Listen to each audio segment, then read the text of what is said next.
In this video, I'm going to teach you how to unlink Minecraft account from PlayStation 5.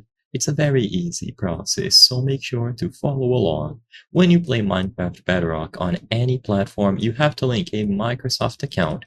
You can unlink this Microsoft account at any time. So in this video, this is what I'm going to be showcasing you what to do.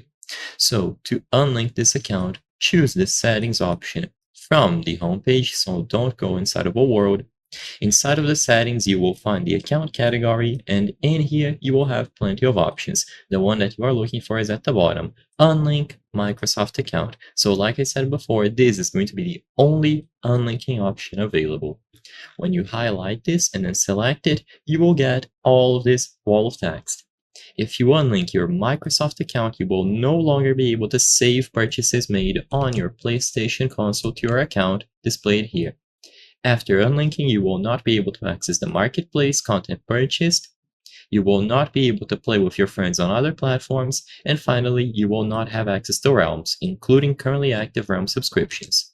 Unlinking your Microsoft account here affects all Minecraft games on your PlayStation console that have used this Microsoft account. All of your unspent tokens will still be accessible from your account for PlayStation Network. If you are okay with all of these terms, then highlight Unlink and the account will be successfully unlinked. After this is done, you can link a new Microsoft account or even the same one. So you just go back inside of the account menu and the options are going to be available here. It is quick to unlink and then relink an account later if you wish. So I hope I was able to help you. If this video helped you, please consider subscribing. As you can see, according to the channel metrics, 83% of the people watching our videos are not subscribed. By subscribing, you can help us make higher quality videos. Thank you for watching, and I'll see you on the next one.